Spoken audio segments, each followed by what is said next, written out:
ನಮಸ್ಕಾರ. ಮತ್ತೆ ನಿಮಗೆಲ್ಲ ದುಡ್ಡಿನ ಮಾತು ಕಾರ್ಯಕ್ರಮಕ್ಕೆ ಸ್ವಾಗತ. ಇವತ್ತು ನಿಮ್ಮ ಪ್ರಶ್ನೆಗಳಿಗೆಲ್ಲ ಉತ್ತರ ಕೊಡುವಂತ ಸಮಯ ಬಂದಿದೆ. ಎಲ್ಲರಿಗೂ ನಮಸ್ಕಾರ ಸರ್. ನಮಸ್ಕಾರ. ಸರ್ ಫಸ್ಟು ಈ ಇಂಡಸ್ಇಂಡ್ ಬ್ಯಾಂಕ್‌ದು ಟ್ರೆಷರಿ ಎಕ್ಸಿಟ್ ಆಗ್ತಾ ಇದ್ದಾರೆ. ನಿರಂತರವಾಗಿ ಇಂಡಸ್ಇಂಡ್ ಬ್ಯಾಂಕಿಂದ ಎಲ್ರೂ ಹೊರಗಡೆ ಬರ್ತಾನೆ ಇದ್ದಾರೆ ಅಂತ ನೋಡೋವಾಗ, ಪ್ರಮೋಟರ್ ಇಂಟಿಗ್ರಿಟಿ ಅನ್ನೋಂಥ ವಿಷಯ ಆರ್-ಬಿ-ಐನೇ ನಂಬ್ತಾ ಇದೆ ಅಂತ ಹೇಳಿದೀರಾ. ಬಟ್ ಒಬ್ಬೊಬ್ಬರಾಗಿ ಹೊರಗಡೆ ಬರ್ತಾ ಇದ್ದಾರೆ ಅಂತ ಅನ್ನೋದು ಆಕ್ಚುಲ್ ಆಗಿ ರೆಡ್ ಫ್ಲಾಗ್ ಅಲ್ವಾ ಸರ್? ಇವ್ರು 5 ವರ್ಷದಿಂದ ಇದ್ದಂಥವ್ರು. ಅದಂದ್ರೆ ಇವರು ಈ ಪೀರಿಯಡ್ ಅಲ್ಲಿ ಇದ್ದಂಥವ್ರು. ಪ್ರಾಬ್ಲಮ್ ನಡೆದಂತ ಸಮಯದನ್ನೇ.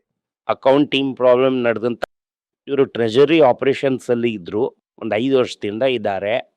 ಈಗ easing out people who are there and Rajeev Anand ಒಂದು ಬೇರೆನೇ ಟೀಮ್‌ನ ಸೆಟ್ ಮಾಡ್ತಾ ಇದ್ದಾರೆ. He is going to bring own man in this position. Okay. So ಇದನ್ನ ನಾವು ಒಂದು ರೆಗ್ಲ್ ಆಗಿ ನೋಡುವಂತದ್ದು ಬೇಕಾಗಿಲ್ಲ. ರೆಡ್ ಫ್ಲಾಗ್ ಅಂತಂದ್ರೆ ಓವರ್. ಹಳೆ ಜನರನ್ನ ಅವ್ರು ವೇಟ್ ಮಾಡ್ತಾ ಇದ್ದಾರೆ. ರೆಡ್ ಫ್ಲಾಗ್ ಓವರ್ ಅಂತ ಅಂದ್ರೆ ಇವತ್ತು ಅದರ price to book 1.1. It's time to consider over. ನೀವು ಯಾವಾಗಲೂ ಒಂದು ಪ್ರಾಬ್ಲಮ್ ಇರುವಂಥ ಪೀಕಲ್ಲಿ ತಗೋಬೇಕು. ಆಗ ಪ್ರಾಬ್ಲಮ್ ಇದ್ದಾಗ ಬಿಟ್ಬಿಟ್ಟು ಇವಾಗ ತಗೊಳ್ಳ ಅಂತಂದ್ರೆ as you can go from 1.5. 1.1 ಇರೋದಕ್ಕೆ ಇನ್ನೊಂದು ಕಾರಣ 2-3 ಕ್ವಾರ್ಟರ್ ಆಗಿ ಅವರು ಪ್ರಾಫಿಟ್ಸ್ನೇ ಡಿಕ್ಲೇರ್ ಮಾಡಿಲ್ಲ. So when they come to declare profits may comes likely less. But best time to consider this stock is over. Okay sir. ಅದಾದ್ಮೇಲೆ ಈ ಕ್ರೂಡ್ ಆಯಿಲ್ ಇಶ್ಯೂ ಒಂದು ದೊಡ್ಡ ಲೆವೆಲ್ಗೆ ಹೋಗುತ್ತೆ ಅಂತಂತ ಇನ್ನು it's not going to settle ಅನ್ನೋಂತ ಒಂದು ರೀತಿ ನೋಡ್ತಾ ಇದ್ದೀವಿ. ಕ್ರೂಡ್ ಆಯಿಲ್ ಇನ್ಕ್ರೀಸ್ ಆಯ್ತಂದ್ರೆ ವರ್ಲ್ಡ್ ಲೆವೆಲ್ ಅಲ್ಲಿ ಇನ್ಫ್ಲೇಷನ್ ಇನ್ಕ್ರೀಸ್ ಆಗುತ್ತೆ. ಇನ್ಫ್ಲೇಷನ್ ಇನ್ಕ್ರೀಸ್ ಆಯ್ತು ಅಂತಂದ್ರೆ ಇದ್ದು ಇಂಟ್ರೆಸ್ಟ್ ರೇಟ್ ನ ಕಟ್ ಮಾಡೋದಕ್ಕೆ ಯೋಚನೆ ಮಾಡ್ತಾರೆ, ಮಾಡೋದಿಲ್ಲ. ಇಂಟ್ರೆಸ್ಟ್ ರೇಟ್ ನ ಹೈಯಲ್ಲೇ ಇಟ್ಟಿರ್ತಾರೆ, ಗೋಲ್ಡ್ ಪ್ರೈಸ್ ಏರೋದಿಲ್ಲ ಅಂತ ಒಂದು ಥಿಯರಿ ಹೇಳ್ತಾರೆ ಸರ್. ಅಪ್ಪ ನಾನೊಂದು ಹೇಳ್ತೀನಪ್ಪ. ಈಗ ಆಯ್ತು 5,100 5,200 ಇದೆ. So it is nearly 15 to 16,000. So whether is goes 1,000 to 1,000 every day it will not go. Gold has had a fabulous and for the last 36 months. So ಅದು maybe take a breather. Let it take a breather. ಅದು ಸ್ವಲ್ಪ ಉಸಿರು ತಗೊಳ್ಳಿ. ಯಾಕಂದ್ರೆ 2-3 marathon ಏನೋ ಓಡ್ಬಿಡ್ತು. ಅದು ಸ್ವಲ್ಪ ಉಸಿರು ತಗೋತು ಅಂತಂದ್ರೆ ನನಗೇನು ದೊಡ್ಡ ಪ್ರಾಬ್ಲಮ್ ಅಂತ ಅನ್ನಿಸ್ತಾ ಇಲ್ಲ. ನೀನು ಅನ್ಕೊಳ್ಳೋ ರೀತಿ ಟ್ರಂಪು ಇಂಟ್ರೆಸ್ಟ್ ರೇಟ್ನ ಏರ್ಸೋದಕ್ಕೆ ಬಿಡೋದಿಲ್ಲ. ಈಗ ಒಂದು ಎಕ್ಸಾಂಪಲ್, ಇಂಡಿಯಾದಾಗ ಈಗ ಮಿಂಕಲ್ಲಿ ಈ ಬೆಲೆ ಏರಿಕೆಗಳೇ ಏರಿಲ್ಲ ಅಂತ ಶುರು ಮಾಡಿದ್ದಾರೆ. ಇದರಲ್ಲಿ ಏನು ಆಶ್ಚರ್ಯ ಅಂತಂದರೆ ಇವತ್ತು ಸಿಲಿಂಡ್ರ್ ಬೆಲೆ ₹65 ಏರಿದೆ. ಮುಂಚೆ ಎಲ್ಲ ಡೆಲಿವರಿ ಮಾಡೋದಕ್ಕೆ ಒಂದು ಸ್ವಲ್ಪ ಎಕ್ಸ್ಟ್ರಾ ಕೊಡಿ ಅಂತ ಕೇಳ್ತಾ ಇದ್ರು. 75ರಿಂದ ₹80 ಡೆಫಿನೆಟ್ಟಾಗಿ ಏರಿರುತ್ತೆ, ರೈಟಾ? ಆ್ಯಂಡ್ ಕಮರ್ಷಿಯಲ್ ಸಿಲಿಂಡ್ರು ₹200 ಏರಿದೆ. ಈಗ ಕಮರ್ಷಿಯಲ್ ಸಿಲಿಂಡರ್ನ ನೀನು 10% ಏರಿಸ್ಬಿಟ್ಟು ಎಷ್ಟೋ ಗಂಟಲ್ಲಿ ದುಡ್ಡು ಏರೋದಿಲ್ಲ ಅಂತ ನೀವು ಅನ್ಕೋತೀರಾ? ಡೆಫಿನೆಟ್ ಆಗಿ ಇರುತ್ತೆ ಸರ್. ಸೊ ಹೊರಗಡೆ ಊಟ ಮಾಡುವಂಥವ್ರಿಗೆ ದುಡ್ಡು ಏರುತ್ತಾ ಏರಲ್ವಾ? ಅದು ಬೆಲೆ ಏರಿಕೆ ಹೌದಾ ಅಲ್ವಾ? ಅದನ್ನ ನಾವು ಇನ್ಫ್ಲೇಷನ್ ಡಾಸ್ಕೆಟ್ ಅಲ್ಲಿ ಇಟ್ಟಿದೀವಲ್ಲ ಸರ್. ಅದನ್ನ ಬಿಡಿ, ಅಂದ್ರೆ ಬೆಲೆ ಏರಿಕೆನೇ ಏರಲ್ವಾ? ಬೆಲೆ ಏರಿಕೆ ಏರುತ್ತೆ ಆದ್ರೆ ಏರಲ್ಲ ಅಂತ ಹೇಳ್ತಾರೆ. ಅದನ್ನ ತಾನೇ ಸರ್ ಹೇಳಕ್ ಬರ್ತಾ ಇದ್ದೀರಾ? ಈಗ ಮಾರ್ಚ್ ತಿಂಗಳು ಬಂದಿದೆ. ಈಗ ಎಷ್ಟೊಂದು ಸ್ಯಾಲ್ರಿ ಹೈಕ್ಸ್ ಬಂದಿದೆ. ಎಷ್ಟು ಕಂಪನಿನಲ್ಲಿ ಇವರು 6-7% ಹೈಕ್ ಕೊಡ್ತಾರೆ.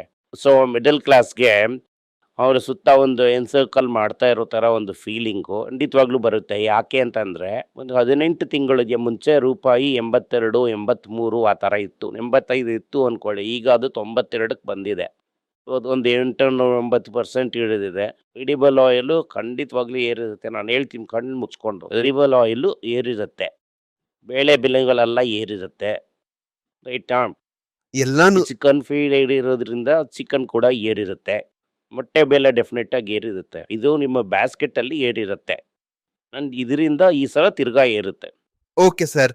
ಸರ್ ನೆಕ್ಸ್ಟು ಸೊ ಅದರಿಂದ ಬೆಲೆ ಏರಿಕೆ ಆಗಿಲ್ಲ ಅಂತ ಗೌರ್ಮೆಂಟ್ ಹೇಳೋದ್ರಿಂದ ಬೆಲೆ ಏರಿಕೆ ಆಗದೇ ಇರೋದಿಲ್ಲ. ಅಮೆರಿಕಾದಲ್ಲಿ ಆಲ್ರೆಡಿ ಇದೆ, ಆದರೆ ಅವರು ಏರೇ ಇಲ್ಲ ಅನ್ನುವಂಥ ಒಂದು ಇದರಲ್ಲಿ ಇದ್ದಾರೆ. ಸೊ ಇದು ಹೊಸದಾಗಿ ಬರೋರು ಏನು ಮಾಡ್ತಾರೆ ಅಂತಂದರೆ, ಮುಂಚೆ ತುಂಬ ಅಗ್ರೆಸಿವ್ ಆಗಿ ರೇಟ್ ಏರಿಸ್ತೀನಿ ಅಂತ ಹೇಳಿದ್ರು. ಈಗ ಕೇಳಿದ್ರೆ ನಾನು ರೇಟ್ ಏರಿಸೋದಿಲ್ಲ, ರೇಟ್ ಅದಕ್ಕೆ ದಾರಿ ಇದೆ ಅಂತ ಹೇಳ್ತಾ ಇದ್ದಾರೆ. ನನಗದಲ್ಲ ಅರ್ಥ ಆಗಿಲ್ಲ. ಯಾಕೆ ಅಂತಂದರೆ ಎಂಡ್ ಆಫ್ ದಿ ಡೇ ಇಂದ ಏನು ಪ್ರೊಡಕ್ಟಿವಿಟಿ ಬರುತ್ತೆ ಅಂತ ಇನ್ನೂ ಕ್ಲಿಯರ್ ಆಗಿ ನಮಗೆ ಗೊತ್ತಿಲ್ಲ. Okay. You replace people. But computer ಬಂದಮೇಲೆ ಪ್ರೊಡಕ್ಟಿವಿಟಿ ಏರಿದೆ. ಸೊ ಈಗ ಬಂದಮೇಲೆ ಏನು ಪ್ರೊಡಕ್ಟಿವಿಟಿ ಏರುತ್ತೆ ಅಂತ ನನ್ನ ಒಂದು ಬುದ್ಧಿಗೆ ಅದು ಕ್ಲಾರಿಟಿನೇ ಸಿಗ್ತಾ ಇಲ್ಲ. ಓಕೆ. ಸೊ ಮುಂದಿನ ರೆವಲ್ಯೂಷನ್ ಹತ್ರ ಹೊರಟಿದೀವಿ. ರೆವಲ್ಯೂಷನ್ ಅಂತ ನೀವು ಹೇಳ್ತಾ ಇದ್ದೀರಾ, ಅದು ರೆವಲ್ಯೂಷನ್ ಅನ್ನುವಂಥ ಒಂದು ಪ್ರಶ್ನೆ ಇದೆ. ಈಗ ಈ ಕ್ಲಾಡು ಯೂಸ್ ಮಾಡ್ತೇವೆ. ಈ ಕಾರ್ಡ್ ಏನು ಮಾಡುತ್ತೆ ಅಂತಂದರೆ, ನನಗೆ ಈ ಎಕ್ಸೆಲ್ಲು, ಪಿ ಪಿ ಟಿ ಅದೆಲ್ಲ ನಾನು ಅಸಿಸ್ಟೆಂಟ್ ಈಗ make my P P T ಅಂದರೆ ಪಿ ಪಿ ಟಿನ ಮಾಡಿಬಿಡತ್ತೆ. ನಾನು ಕೇಳಿದೆ ಅಂತಂದರೆ ಅದು ಮಾಡೋದಕ್ಕೆ ಶುರು ಮಾಡಿಬಿಡತ್ತೆ, ರೈಟಾ? ಸೊ ನನಗೆ ಇಮೇಲ್ ಕಳಿಸ್ಬಿಡುತ್ತೆ. ನನ್ನ ಸೆಕ್ರೆಟ್ರಿ ಇಲ್ದಂಗೆ ಕೆಲಸ ಮಾಡೋದಕ್ಕಾಗುತ್ತೆ. ಬಟ್ ನನಗೆ ಒಂದು 25 ವರ್ಷದಿಂದ ನನಗೆ ಸೆಕ್ರೆಟ್ರಿನೇ ಇಲ್ಲ. ಕಂಪ್ಯೂಟರ್ ಮುಂಚೆ ನನ್ನ ಹತ್ರ ಒಬ್ರು ಅಸಿಸ್ಟೆಂಟ್ ಇದ್ದರು. ಕಂಪ್ಯೂಟರ್ ಬಂದಮೇಲೆ ನನ್ನ ಅಸಿಸ್ಟೆಂಟೇ ಇಲ್ಲ. So nobody has that assistant for everybody since email and all that. So ಇಮೇಲ್ನ ಅದೇ ಡಿಟೆಕ್ಟ್ ಮಾಡಿಬಿಡತ್ತೆ. ಚಾಟ್ ಜಿ ಪಿ ಟಿ ಹಾಕಿ ಲೆಟರ್ ಬರೀತಾರೆ, ನೋಡಿದ್ರೇ ನಮ್ಗೆ ಗೊತ್ತಾಗುತ್ತೆ ಅವ್ನು ಇಂಗ್ಲೀಷ್ ಏನಿದೆ. ಅದು chat G P T letter ಅಂತ ಮಗು ನಮಗೆ ಕೂಡಲೇ ಗೊತ್ತಾಗ್ಬಿಡುತ್ತೆ. Right sir. ಇದನ್ನ ಬಿಟ್ಟರೆ ಬೇರೆ ಏನದು ಮೀನಿಂಗ್ಫುಲ್ ಆಗಿ ಕಾಂಟ್ರಿಬ್ಯೂಟ್ ಮಾಡಿದೆ ಅಂತ ಅನ್ನೋದು ನನಗೆ ಗೊತ್ತಿಲ್ಲ. ಸರ್ ಹಿಂಗೆ ಹೇಳ್ಬಿಟ್ರಿ. ನಾನು ಈಗ ಹೇಳ್ತಾ ಇದ್ದೀನಪ್ಪ, ಇದು ನನಗೆ ಯೂಸ್ಫುಲ್ ಆಗಿರುತ್ತೆ. ಇದು ನನಗೆ ಹೆಂಗೆ ಯೂಸ್ಫುಲ್ ಆಗಿರುತ್ತೆ ಅಂತಂದರೆ, ನನಗೆ ಒಂದು 20 ಕಂಪನಿನ ನೋಡೋದಕ್ಕೆ 10 ದಿನ ಆಗುತ್ತೆ. ಆ 20 ಕಂಪನಿನ 2 ಅವರಲ್ಲಿ ನೋಡ್ಬಿಡ್ಬೋದು. So it increases my productivity. ಈ ಕ್ಯಾಮೆರಾಮ್ಯಾನ್ದು ಪ್ರೊಡಕ್ಟಿವಿಟಿ ಇನ್ಕ್ರೀಸ್ ಮಾಡಿದ್ರೇ general world wide it will improve. Okay sir. ಅದಾದ್ಮೇಲೆ ಇಂಟರ್ನ್ಯಾಷನಲ್ ಮಾರ್ಕೆಟ್ಸು ಈ ವಾರ ಹೇಗಿತ್ತು, ನೆಕ್ಸ್ಟ್ ವೀಕ್ ಹೇಗಿರುತ್ತೆ? ವೆರಿ ಬ್ಯಾಡ್ ಆಗಿತ್ತು. ಬಟ್ ಈಗ ನಾವು ಮಾತಾಡ್ತಾ ಇರೋವಾಗ ಇರಾನ್ ಏನು ಹೇಳಿದ್ದಾನೆ ಅಂತಂದರೆ, ನಾನು ಈ ನೈಬರಿಂಗ್ ಕಂಟ್ರೀಸ್ನ ಅಟ್ಯಾಕ್ ಮಾಡೋದಿಲ್ಲ ಅಂತ ಹೇಳಿದ್ದಾರೆ. ಸೊ ಅಲ್ಲಿಂದ ಏನು ಮಿಸೈಲ್ಸ್ ನೆಂಟರು ತಿರ್ಗಾ ಹೊಡಿತಾನೆ. ಈಗ ಅಮೇರಿಕನ್ ಬೇಸಸ್ ಎಲ್ಲಿಂದ ಹೊಡಿತಾನೆ. ಸೊ ಇದು ಹೆಂಗೆ ಹೋಗುತ್ತೆ? ಈ ಹೋಮುಸ್ನಿಂದ ಬರೀ ಚೈನಾ ಆಯಿಲ್ನ ಮಾತ್ರ ಒಳಗಡೆ ಬಿಡ್ತೀನಿ ಅಂತ ಹೇಳ್ತಾ ಇದ್ದಾನೆ. ಕಚ್ಚಾ ತೈಲ ಏನಾಗುತ್ತೆ ಅನ್ನೋದ್ರ ಮೇಲೆ ಎಲ್ಲ ನಿಂತಿದೆ. ಈಗ ಈ ಪೇಂಟ್ ಬೆಲೆ ಕೂಡ ಏರುತ್ತೆ. ನಾನು ಮುಂಚೆ ಹೇಳ್ದಂಥ ಇದೆಲ್ಲ ಏರುತ್ತೆ. ಈ ಏಷ್ಯನ್ ಪೇಂಟ್ಸು, JSW ಪೇಂಟ್ಸು, ಓಪಸ್ ಇವ್ರಿಗೆಲ್ಲ ದೊಡ್ಡ ಏಟು. ಓಕೆ ಸರ್, ಅವರು ಚೈನಾನ ಮಾತ್ರ ಬಿಡ್ತೀವಿ ಅಂತ ಹೇಳಿಲ್ಲ. ಇರಾನ್, ಇಸ್ರೇಲ್ ಇವ್ರನ್ನ ಬಿಟ್ಟು ಬೇರೆಯವರೆಲ್ಲ ಹೋಗಿ ಬರ್ಬೋದು ಅನ್ನೋ ತರಾನೇ ಹೇಳಿದ್ರು ಸರ್. ಎಣ್ಣೆ ಚೈನಾ ಮಾತ್ರ ಬಿಡ್ತೀನಿ ಅಂತ ಹೇಳಿದ್ದಾನೆ. ನಮಗೆ ಬೇಕಾಗಿರೋದು ಎಣ್ಣೆ. ನಮಗೆ ಚಿಂತೆ ಇಲ್ಲ, ನಮಗೆ ವೀಸಾ ಕೊಟ್ಟಿದ್ದಾರೆ. ಇಲ್ಲಂದ್ರೆ ಈಗ ನಮ್ಮ ಫ್ರೆಂಡಿಂದ ನಾವು ಎಣ್ಣೆ ತಗೊಳ್ಳೋದಕ್ಕೆ ನಾವು ಹೋಗಿ ಅಮೇರಿಕಾ ಹತ್ರ ಒಪ್ಪಂದ ಮಾಡ್ಕೋತಾ ಇದ್ದೀವಿ. ಈ ಥರ ಈ ಒಂದು 75 ವರ್ಷದ ಇತಿಹಾಸದಲ್ಲೇ ನಡೆದಿರೋ ಥರ ನನಗೆ ಅನ್ನಿಸ್ತಾ ಇಲ್ಲ. ಅದನ್ನ ಮಕ್ಕಳ ಪೇಚಿನಲ್ಲಿ ಹಿರಿಯರ್ ಆಗಿ ಡಿಸ್ಕಸ್ ಮಾಡೋಣ ಸರ್. ಮಾಡೋಣ. ಸೊ ಅದಾದ್ಮೇಲೆ ಈಗ ಆನ್ ದಟ್ ನೋಟ್, ಶಾಸ್ ನಮ್ಗೆ ಹೇಳಿದ್ರಿ ಅಂತಂದ್ರೆ ಇಟ್ ಮಚ್ ಮೋರ್ ಈಸಿ ಆಗಿರುತ್ತೆ. ಮೊದಲನೇಗಾಗಿ ಬಂದು ವಿಪ್ರೋ ಸರ್. ವಿಪ್ರೋ ಆಲ್ರೆಡಿ ತುಂಬ cheap. But for a long time ಅದು ಏನೂ ಮಾಡಲ್ಲ. ವಿಪ್ರೋ ಆಸ್ ಎ ಶೇರ್ ಆಗಿ, Wipro as A share normal ಆಗಿ ನೋಡೋವಂಥವ್ರಿಗೆ ರಿಟರ್ನ್ ಅಷ್ಟೇನೂ ಬರಲ್ಲ. ಡಿವಿಡೆಂಟ್ ಡಿವಿಡೆಂಟ್ ಕೂಡ ತುಂಬ ಕಡಿಮೆನೇ ಇರುತ್ತೆ. It's not going to be like TCS. 15 PE ನಲ್ಲಿದೆ ಸರ್, ಅದಕ್ಕೋಸ್ಕರ ಕೇಳ್ತಾ ಇದ್ದೀನಿ. ಹೌದಪ್ಪ, ಆದರೆ ಅದು 15 PE ತುಂಬಾ ದಿನದಿಂದ ಇದ್ರೆ ಏನು ಮಾಡೋದು? ಓಕೆ ಸರ್, ಇದನ್ನ ಈ ಜಾಗದಲ್ಲಿ ಮ್ಯಾಮ್ ಕೇಳ್ಬಿಡ್ತೀನಿ.